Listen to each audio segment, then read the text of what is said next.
Welcome to World Today, with the Government of India and the medical fraternity in the country advising that masks should be worn indoors as well, even inside homes, especially when everyone is sitting together. Here we are with double masks to spread awareness on the need for masking up, not only outdoors but indoors as well.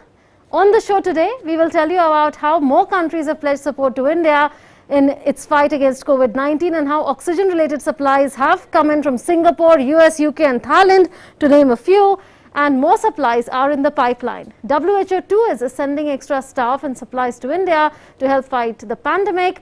The growing global support for India and more in this edition of World Today. But first up, the top stories. More countries rally behind India in its fight against COVID-19. Medical consignments reach from the UK and Thailand. National security advisors of India and Israel discuss COVID cooperation. French President Emmanuel Macron says France will send medical equipment, ventilators, oxygen supplies and oxygen generators to India.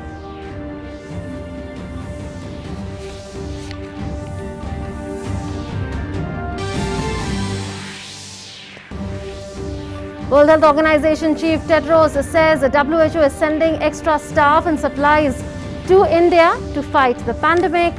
He said he had already announced 2,600 extra WHO staff members were going to India to help support the effort to fight the disease.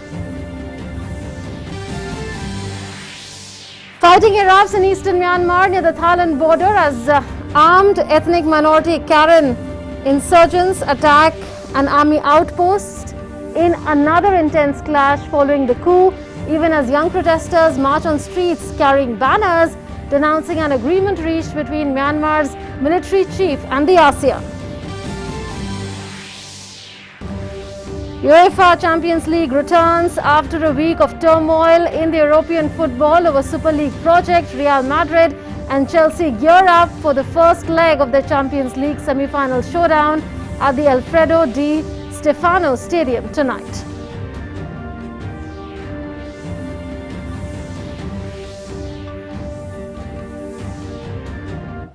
Let's begin with the big news.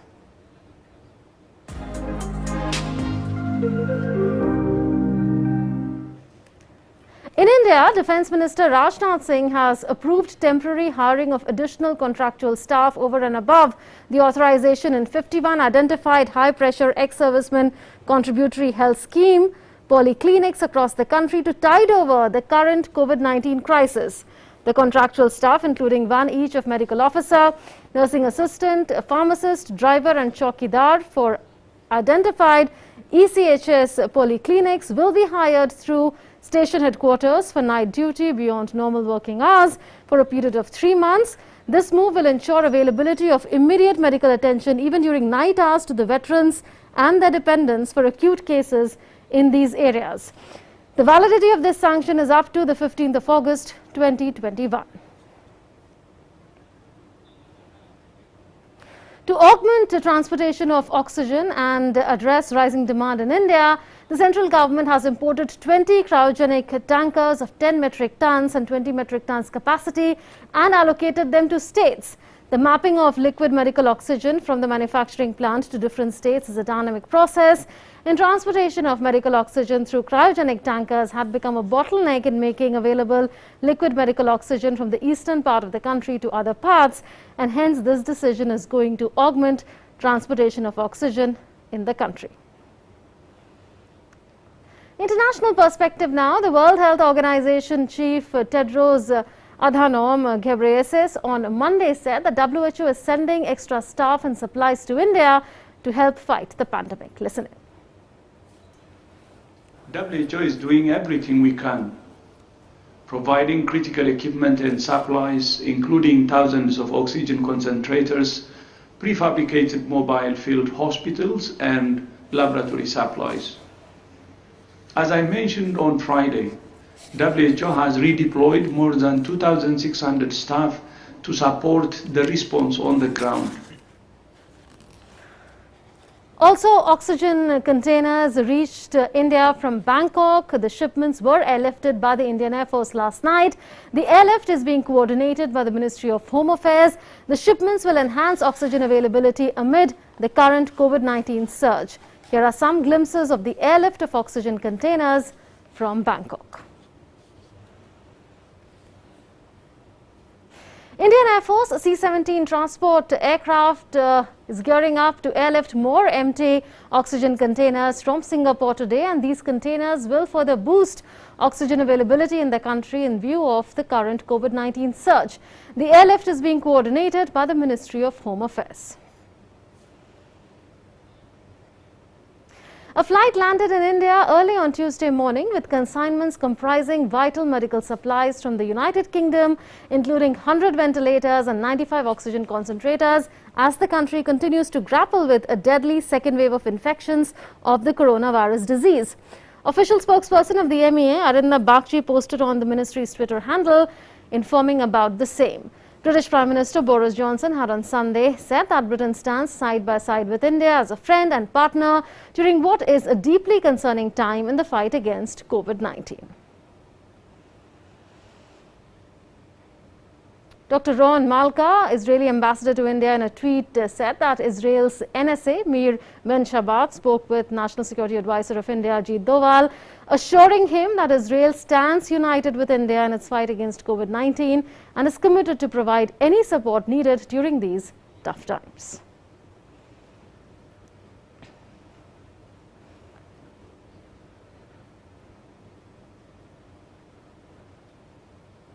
More countries pledging support to India, rallying behind India as it fights the COVID-19 pandemic.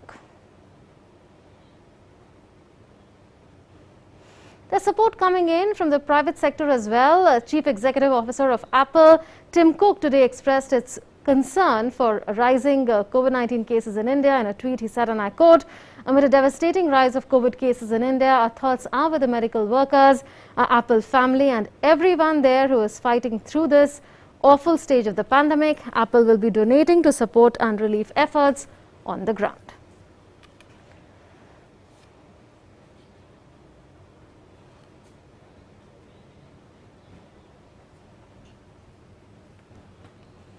Private sector in the US, besides foreign governments, have all pledged support to India as it fights the COVID-19 pandemic. This comes after India had supplied critical medical supplies to well over 80 countries who needed it at that point in time.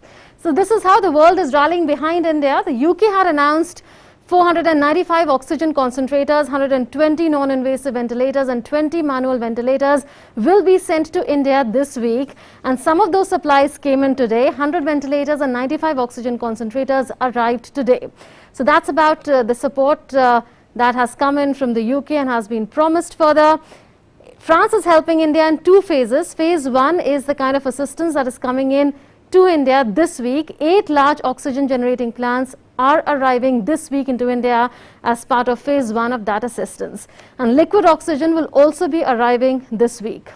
Besides that, there's more coming in. 28 respirators, 200 electric syringe pushers. They will all be arriving this week under phase 1 of France's assistance. In phase 2, 5 liquid oxygen containers will be arriving next week. So this is important. More help coming in next week as well, not just this week. Let's look at Germany now, where mobile oxygen production plant to be made available for 3 months. So for 3-month period, mobile oxygen production plant will be made available. Besides that, 120 ventilators, over 80 KN95 masks will also be supplied by Germany to India. A webinar on testing RNA sequencing of coronavirus will also be taking place between India and Germany. Let's shift focus to Australia now.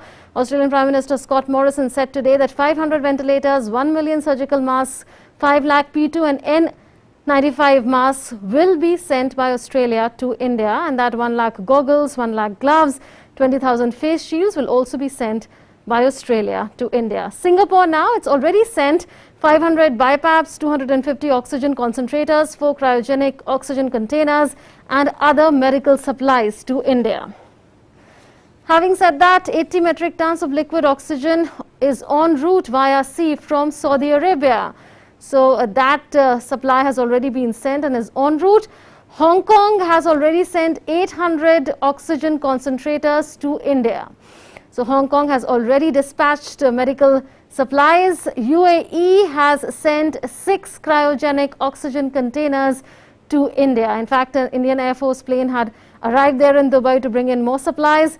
As far as Germany is concerned, Armed Forces Medical Service is importing 23 mobile oxygen generation plants. So AFMS is importing those plants from Germany. United States has proposed substantial support because it's proposed to send oxygen generation and related supplies to India. And we'll tell you more about that because the US has proposed to send therapeutics, which is drugs like remdesivir, PPE, which is protection equipment, and testing kits to India. So United States has proposed to send all of this, and these are expected to materialize in the next few days. Raw materials needed for manufacture of Covishield vaccine being manufactured here in India by the Serum Institute will also be sent. Remember, there has been a chorus to send those raw materials, and that was also a subject of discussion last night between Prime Minister Narendra Modi and US President Joe Biden. Under the Quad Initiative, US Defense a US agency is funding substantial expansion of manufacturing capability for biological E, which is a made in India vaccine which is being manufactured in India, and the target is to ramp up biological E's vaccine production to at least 1 billion doses by the end of 2022. So the US is helping India ramp up production of biological E as well. US aid and CDC to fast track mobilization of emergency resources through Global Fund. So India already has been allocated around $70 million that it should be able to access with US help from the Global Fund. Besides that, private sector in the US has also pledged support. There's Google, there's United States India Business Council, Procter & Gamble, US Chamber of Commerce. They have offered assistance. And not just that, there is more in terms of assistance that's been offered from the private sector in the US.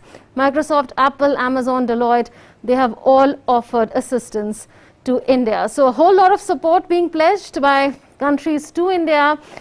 The world is standing by India at this point in time and is rallying behind India.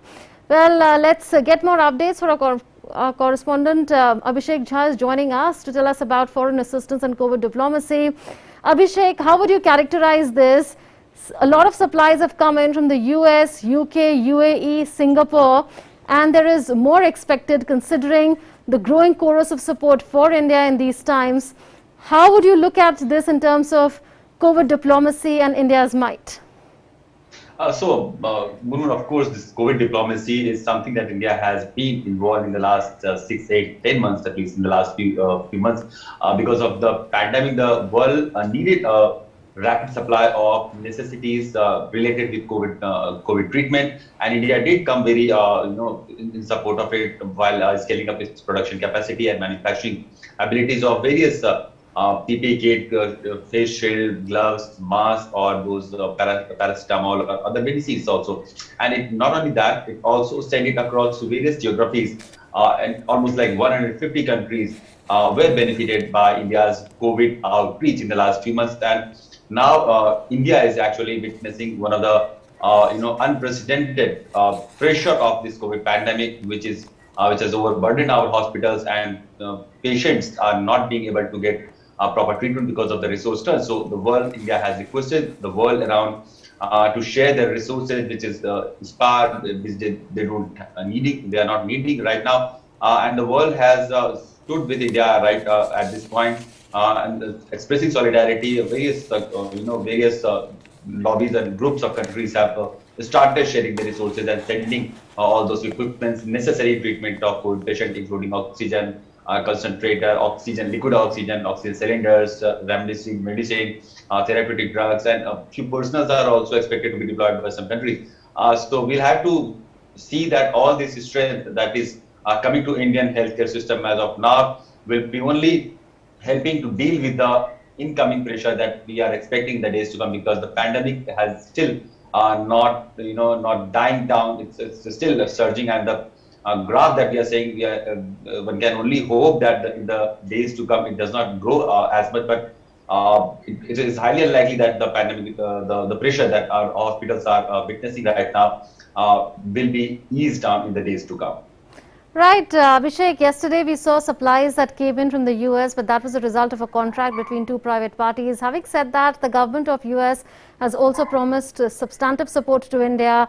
Are we looking at the US helping India fast track its access to $70 million in the global fund? Besides that, US also under the Quad initiative helping in ramping up production of biological E, which is a vaccine being produced in India because there's a certain target that has been set by the end of 2022, and also supply of raw materials for manufacturing Covishield. This is one issue that the Prime Minister had raised with US President Joe Biden last night, and the Prime Minister tweeted about how he had spoken about ensuring efficient supply of raw materials for vaccines and medicines. So are we looking at a huge gamut as far as supplies from the US is concerned?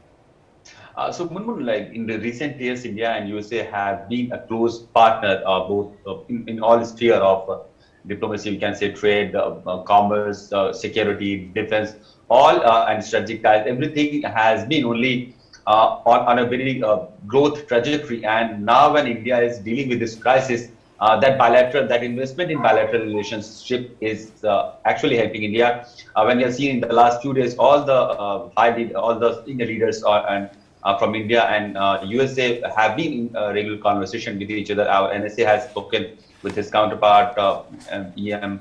Jaishankar has spoken with his counterpart, and now Prime Minister Modi has also spoken with his counterpart in USA, President Biden last night. And with this, we are saying we are, having seeing so many of relief in terms of supplies that were kind of halted for US own need in the last few days, and US has lifted all those embargoes and bans on.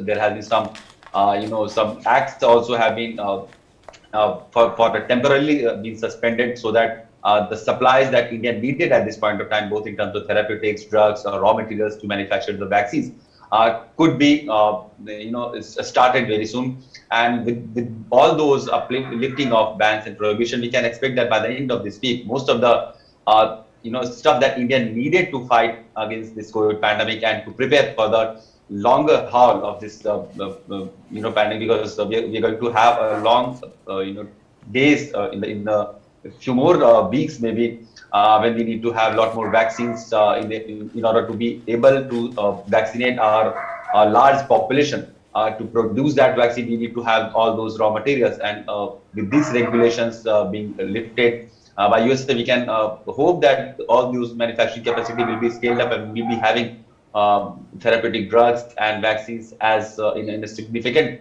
quantity that India is needing. Abhishek, one specific issue that India has raised with the US is withdrawing or exempting IPR and patents on COVID-related products. Is that an issue that is being considered by the Biden administration? So Biden administration, and not only Biden administration, this IPR issue is of global significance, because there has been chances where earlier also at a global for a global cause, certain IPR issues have been put aside, and global humanitarian cause or humanitarian good have been prioritized. And this time also, the kind of pandemic and the kind of horrendous impact of it on various countries and continents we are witnessing, we have to reconsider the IPR, IPR and monopolistic behavior of certain drug pharma companies. And though this discussion, there has been a regular discussion between counterparts of India and USA on these issues. But to be clear, there are a lot of legal complexity and commercial complexity on this, and no clear idea has been given to us. However, we can hope that the kind of global lobbying and the world coming together in fighting this COVID pandemic, this IPR issue should not be a cause of concern for various drug manufacturer companies in India, who will be able to supply in large quantities affordable and cheaper vaccine and therapeutic and drugs also to various parts of the world where countries and population are not sufficiently able to handle their own pandemic and able to manufacture and produce all those drugs. So India is called one of the drugs pharma center, and India can scale up all its capacity, provided those IPR restrictions are lifted, and India will be able to supply the world as it used to be once it is over with this pandemic situation right now. Right, Abhishek, stay with us. Let's go over to Ambassador Prabhu Dayal, former Ambassador of India. Welcome, Ambassador, to World Today. Your thoughts on the fact that the entire world is rallying behind India. You named the country and that country has promised support to India. Besides that, in the US, we've seen how there was a phone call last night that President Biden made to Prime Minister Narendra Modi, and after that there is a lot of support that the US has offered. Would you say that this is the success of Indian diplomacy and also a reflection of the goodwill that India enjoys in the US, that the Biden administration finally came around? Well, you're absolutely right. In fact, I heard your introductory comments, and you very correctly pointed out that India had sent vaccines to over 80 countries, and now other countries are standing by India. The world is standing by India. So it has really been on account of the good-natured diplomacy that India has been practicing. India has proved that it is a friend in need to other countries, and naturally, when you do good to others, then good will be done to you. So I think the success of our diplomacy is evident in regard to the assistance which other countries are offering to India, and already that assistance has started arriving, as you pointed out. This would not have been possible without the goodwill that India has cultivated for itself in the global community. Ambassador Dayal, is this also the outcome of a hectic proactive diplomacy that we've seen over the past few years? Absolutely. It is the result of very active engagement which India has done with other countries, because if you want to achieve results, you have to exert every sinew. The world is a very competitive place, and to earn goodwill from others, a country has to go out of the way, and India has done precisely that. I think our Prime Minister and his entire team have done great service to the country by exerting every sinew to engage in a positive dialogue with other countries. And I think in a time when we need the help from other countries, that help is now forthcoming. I think it's coming very rapidly. I was reading comments in the media which were little critical. They were saying that other countries are standing by, the US is not helping. But look, there is a reaction time, and other countries have responded very positively. The assistance from the United States is coming in very significant fashion. Very importantly, the private sector in the United States has rallied hugely behind India. And this would only have been possible if it saw India in the correct perspective. And that is precisely what has happened. Apple, Google, Microsoft, a whole host of private sector institutions have rallied support behind India and have done whatever possible to help India in this hour of need. Of course, foreign governments, the US, UK, Germany, France, all these other countries, even China and Pakistan have offered assistance to India. This shows that there is genuine goodwill for India at a time when it matters. I'll take up the China question extensively in a bit, but before that, on the question that I'd asked Abhishek about the demand that India has raised with the US to exempt certain COVID-related products from IPR as well as patents. Do you think there is merit in this argument? Ambassador Dayal? Oh, I thought you were asking Abhishek. What did you ask me, please? Is there merit in the argument that there should be exemption from IPR as well as patents of certain COVID-related products so that they can be easily made available to different parts of the world? Absolutely. You know, this is a pandemic of unseen, unforeseen proportions. And every step that can be taken to ameliorate the situation should be done, should be taken, because otherwise, how will this sort of a pandemic be prevented from spreading? You know, you mentioned something about taking up the China issue. When do we come to that? Can I say a few words? Yes, yes, please go ahead. What I was wanting to ask you, in a situation where all countries are coming to India's assistance, even China and Pakistan would not like to be seen as acting differently. This is the sort of goodwill that India enjoys. Because Even a country which has had border clashes with us and which wages terrorist activities against India would like to be seen as being in the right step. You know, it would like to be seen walking alongside other right-minded countries. So I would see whatever is happening as a reflection of the global goodwill which India enjoys and which no country, not even a country which has been unfriendly in a variety of ways, would like to be seen acting differently from the entire global community. Yes, but Ambassador Dayal, China had earlier offered assistance to India, and after that we saw what the state-run Sichuan Airlines said. They have suspended all their cargo flights to India for 15 days, and this in turn has thwarted private traders' efforts to get essential medical supplies into India, because they were already in talks to bring in those supplies. And when the Foreign Ministry spokesperson of China was asked this question, he simply said, we are waiting for information from India on any specific needs that India may have, and we will help India get access to any of those requests that India would make, which are specific in nature.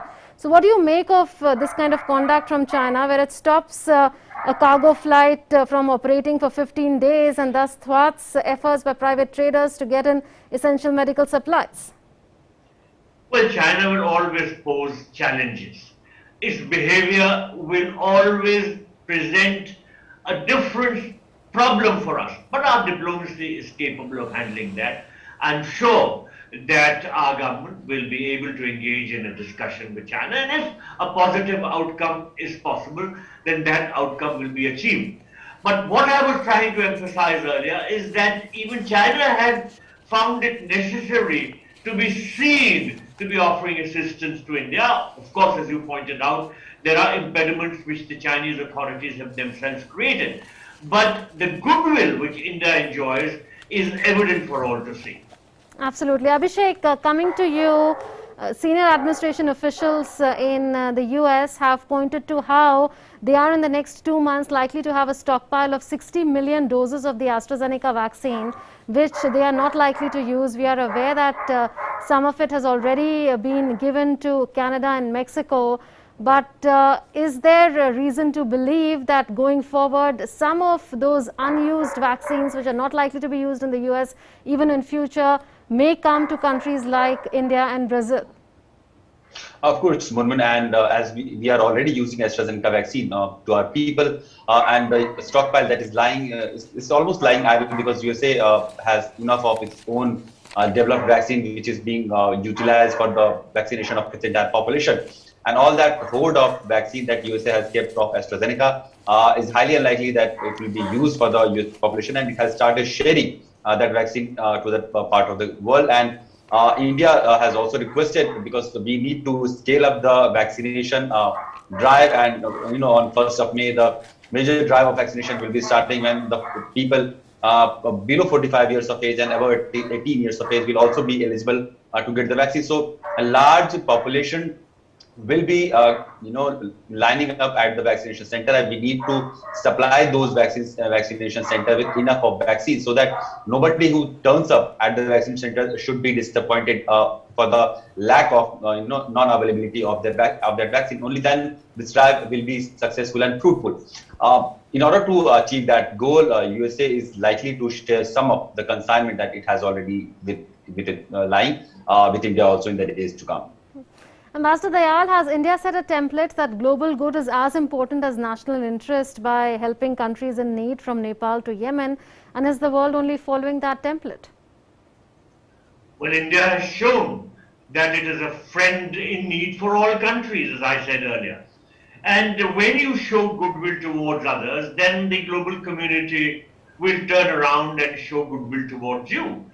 Had India acted in an unfriendly manner when other countries needed our help, then certainly this sort of positive reaction which we are seeing from other countries wouldn't have been in evidence.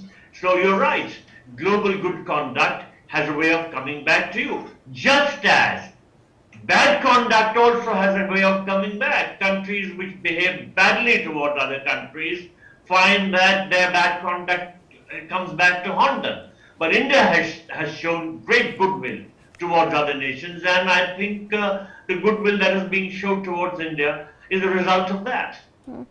It was feared months back that the issue of lack of vaccine equity would raise its head in the midst of this crisis. Are we seeing that? Because if you go by Washington Post report, it says that 92% of the world's poorest countries may not be able to vaccinate even 60% of the population in the next 3 years. And the WHO also in the past has been urging various vaccine manufacturers and also countries to contribute to the COVAX initiative. So are we already looking at a problem of lack of vaccine equity? Well, I think India already has shown the foresight to look at this problem, because India had offered assistance to the poorest of nations and actually sent such assistance in as timely a fashion as was possible.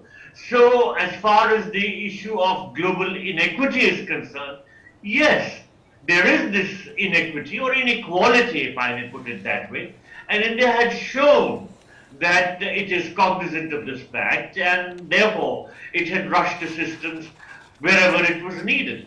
I think that the World Health Organization will have to take proper stock of the situation and assist a whole host of countries which are in dire need. On the one hand, we are looking at has been projected by Washington Post Ambassador Dayal, that 92% of the world's poorest countries may not be able to vaccinate 60% of the population in the next 3 years. On the other hand, we are looking at United States sitting on a stockpile of around 60 million doses. Do you expect the US to reach out to other countries in need with these doses which it may not use? Well, you know, there is a tremendous amount of pressure on the US government, both from external sources as also from within the United States. Private sector enterprises, the media, and even sources within the Biden administration are exerting pressure on their government to send out the vaccines which are lying unutilized to countries where these are needed. So I have a feeling that this pressure will have a positive effect, and I will not be surprised if these unutilized vaccines find their way to countries where they are urgently needed, including, of course, India and Brazil, as you mentioned. Right. Well, thank you, Ambassador Dayal, and thank you, Abhishek, for joining us with your inputs. Thank you. Well, the UN health agencies on Monday warned that millions of children whose immunizations have been disrupted by COVID-19 pandemic, especially in Africa, are now at risk from life-threatening diseases such as measles, polio, yellow fever and diphtheria. Gaps in vaccination coverage have already led to serious measles outbreaks in Pakistan and Yemen and are likely to lead to more epidemics as more regular childhood vaccinations are missed. Compared to 2020, some progress has been made in restoring routine vaccinations disrupted by the pandemic, but more than a third of the 135 countries that responded to a WHO survey said they were still experiencing difficulties.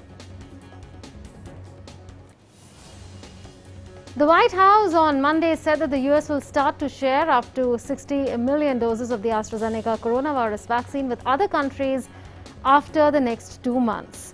White House Press Secretary Jen Psaki said that the US would release the doses to other countries as they become available. She added that the Biden administration is still deciding what the process will be to determine where and how it will share the vaccine.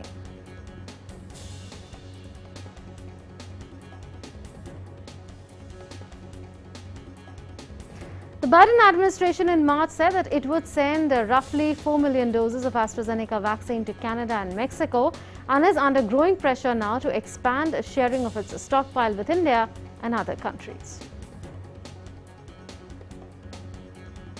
Turkish President Tayyip Erdogan on Monday imposed a countrywide full closure until the 17th of May to restrict a surge in coronavirus cases and deaths. Turkey's health ministry data mentioned that the country has registered 37,312 new COVID-19 infections and 353 deaths in a single day. Announcing the new measures after a cabinet meeting, Erdogan said that all intercity travel would require official approval, schools would remain shut, and a strict capacity limit would be imposed for users of public transport. Turks will have to stay indoors except for essential shopping trips and urgent medical treatment. Certain groups, including emergency service workers and employees in the food and manufacturing sectors, will be exempt. Venezuelan Parliament Chief Jorge Rodriguez on Monday said that his country is interested in acquiring the Johnson & Johnson coronavirus vaccine for its inoculation campaign and that authorities want to know more about its side effects. The COVAX global vaccine program has set aside doses of the AstraZeneca shot for Venezuela, but President Nicolas Maduro's government blocked its use after reports of rare blood clots surfaced. Last week, the U.S. Centers for Disease Control and Prevention and the U.S. Food and Drug Administration recommended resuming use of the J&J shot after a 10-day pause to investigate its link to extremely rare but potentially deadly blood clots.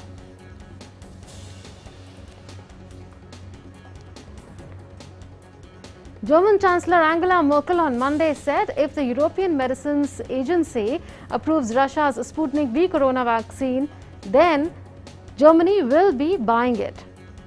Merkel also said with vaccines becoming ever more abundant, it would be possible to abandon the current system of strict prioritization of doses in June so that everyone in Germany could in principle get a vaccination appointment. The European Medicines Agency has not yet received sufficient information about the Sputnik V coronavirus vaccine.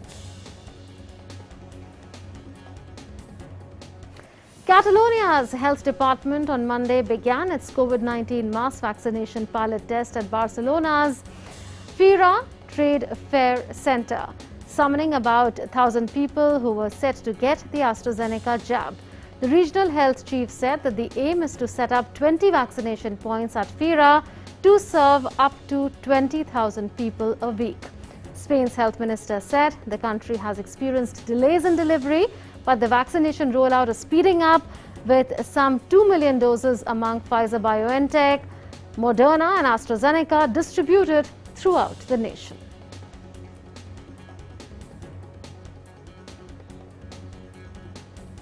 An armed ethnic group in Myanmar known as the Karen National Liberation Army seized a military outpost near the Thai border on Tuesday in a sign civil conflict will continue even as the junta pledged over the weekend to end the violence. Fighting erupted in eastern Myanmar near the Thai border early on Tuesday as ethnic minority Karen insurgents attacked an army outpost in some of the most intense clashes since the February 1st coup plunged Myanmar into crisis. Shots were heard and fires lit as heavy fighting erupted at a Myanmar army outpost near the country's eastern border. Forces of the ethnic Karen National Union (KNU) said that the outpost was captured. Visuals showed fires and smoke rising in the distance across the Salween River on the border with Thailand. The fighting comes days after Southeast Asian countries said that they had reached a consensus with Myanmar's junta on ending the violence to halt the bloody crisis since an army takeover in February. Meanwhile, a member of the legal team of detained Myanmar leader Aung San Suu Kyi said on April 26th that she appeared thinner than previous appearances during a court hearing that the former state councillor attended via video link. She appeared via video link for a hearing in her case on Monday and again asked the court that she be allowed to meet her lawyers in person, a member of her legal team said. The next hearing is on May 10th. Suu Kyi, 75, has been charged with various offences, including violating a colonial-era Official Secrets Act that could see her jailed for 14 years. She was detained when Myanmar's military took power in a coup on February 1st. Activists in Yangon protested against an agreement between the country's junta chief and Southeast Asian leaders to end a violent post-coup crisis. Around 24 young protesters marched on city streets carrying banners that denounced the agreement proctored by the Association of Southeast Asian Nations, ASEAN. According to a statement from ASEAN chair Brunei, a consensus was reached in Indonesia's capital Jakarta on 5 points. ending violence, constructive dialogue among all parties, a special ASEAN envoy, acceptance of aid, and a visit by the envoy to Myanmar. The 5-point consensus did not mention political prisoners, although the statement said that the meeting heard calls for their release. With Bureau Inputs, World Today Desk, DD India.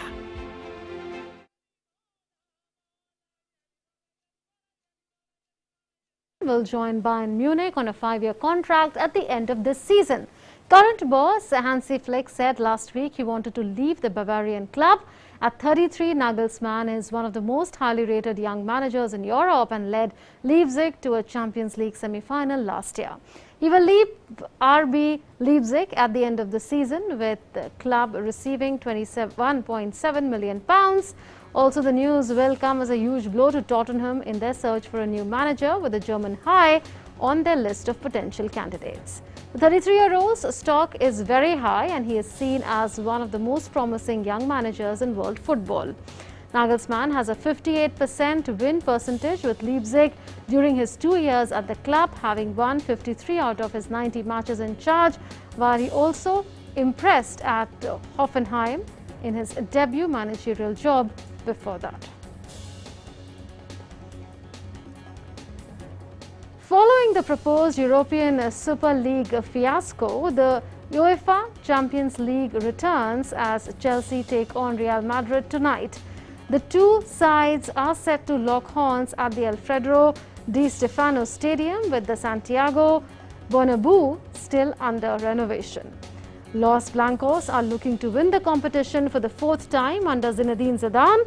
Meanwhile, Thomas Tuchel is looking to go one step further after overseeing Paris Saint-Germain's defeat against Bayern Munich in the final last season.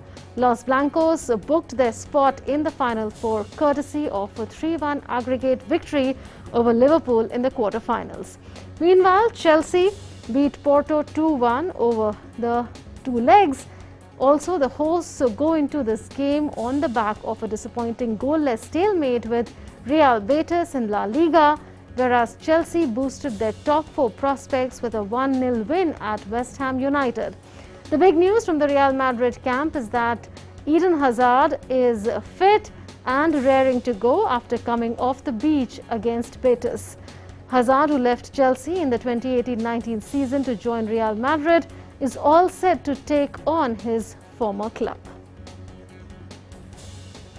Leicester City moved closer to Champions League qualification as they came from behind to beat Crystal Palace 2-1. Wilfried Zaha put the visitors ahead after only 12 minutes with a first-time finish, but Timothy Castagne equalized for Leicester within 5 minutes of the second half. Iheanacho scored his 12th goal in 9 games to seal the game with a late winner. The result leaves the Foxes 3rd in the Premier League but takes them 7 points clear of 5th placed West Ham with 5 matches to go.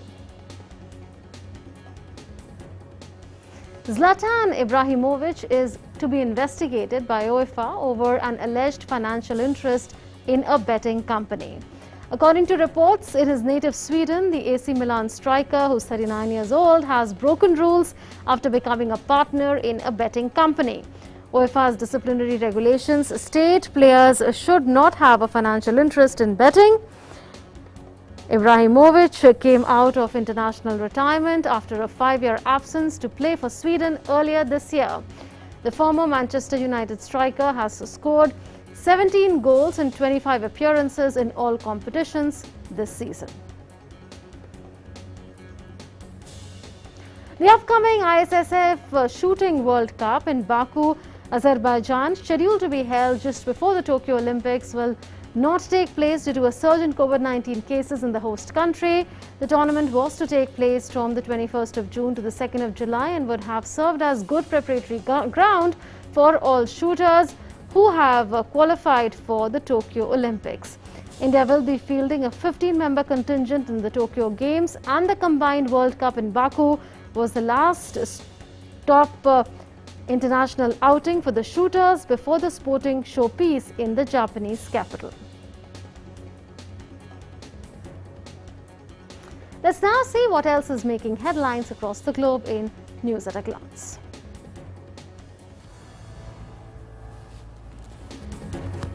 In Somalia, protesters took to the streets of Mogadishu to demonstrate against the extension of Somalia's President Mohamed Abdullahi Mohamed's 4-year term. Gunmen opposed to Mohamed's control of strategic parts of the capital Mogadishu on Monday after factions in the security forces clashed at the weekend over his term extension. Mohamed signed a law earlier this month extending his mandate for 2 years after elections were cancelled, setting off a political uproar that threatens to distract Somalia's armed forces from fighting Al-Qaeda-linked insurgents. The presidential term extension has also irked foreign donors who have backed his fragile government in the hope of bringing long-needed stability to the Horn of Africa, nation largely in turmoil since the 1991 civil war. Palestinians gathered in celebration outside Jerusalem's Damascus Gate on Monday night, a day after barriers put up by Israeli police were removed, allowing them access to a square that became the focus of nightly Ramadan clashes.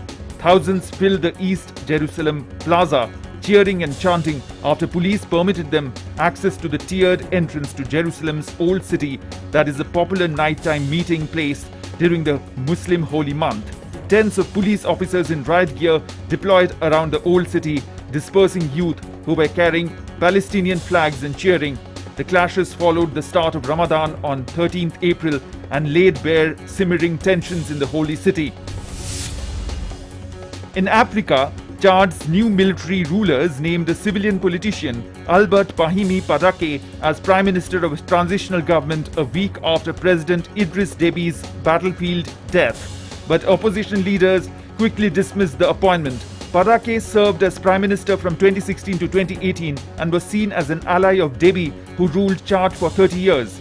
A military council seized power after Déby was killed as he visited troops fighting rebels on 19th April. Opposition politicians have, however, called the military takeover a coup and said the army had no right to pick a premier. The military council is headed by Déby's son, Mohamed Idris Déby, and has said it will oversee an 18-month transition to elections. Mohamed Idris Déby, a general, has been declared the national president and has dissolved the parliament.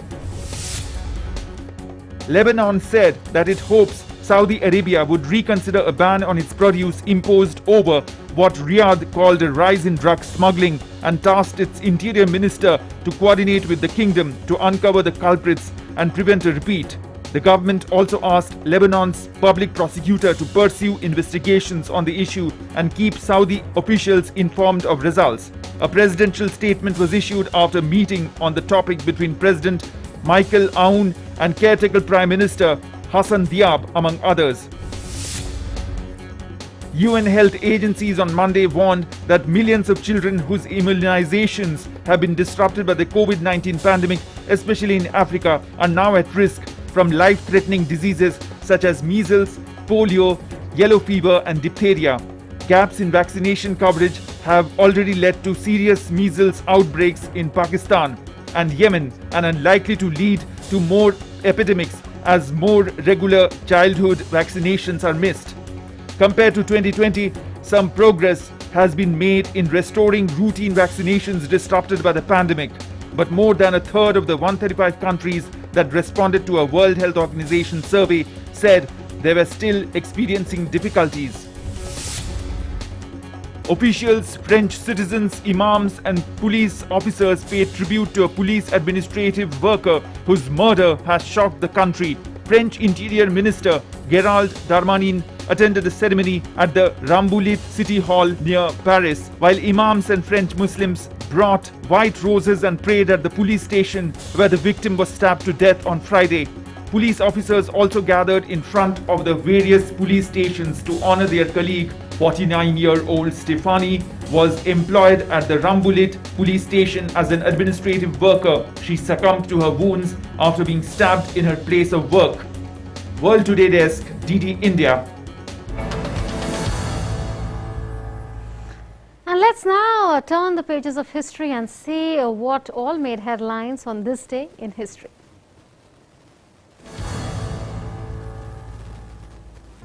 It was on this day in the year 1521 when Portuguese navigator Ferdinand Magellan was killed during a tribal skirmish in Mactan Island in the Philippines. Ferdinand Magellan is known for organizing Spanish expedition to the East Indies from 1519 to 1522. It was in the year 1791 on April 27th when Samuel F.B. Morse was born in Massachusetts in United States. Morse was an American painter and inventor who developed an electric telegraph between 1832 and 1835. In 1838, he and his friend Alfred Vail developed the Morse code. Morse code is a method used in telecommunications to encode text characters as standardized sequences of two different signal durations called dots or dashes.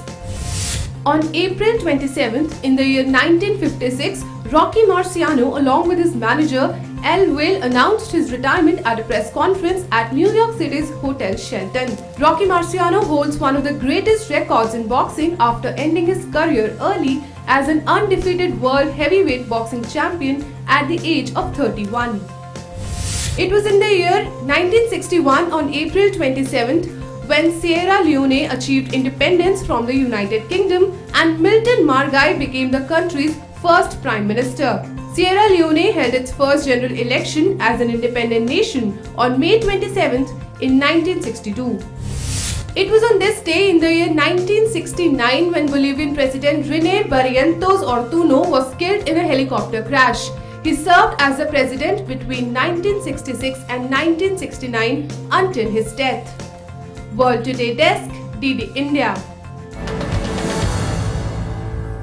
And now we leave you with these images of international aid reaching India from various countries. Thanks for watching. Namaskar.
World exclusive edition of DD Dialogue, the life and times of Satyajit Ray, the rich legacy that Satyajit Ray has left behind him. The fact that he had the courage to not always cut to a reaction, but to stay in the moment and let the shot play. His legacy, but his humanism, Ray's outlook as an ideological outlook, political outlook.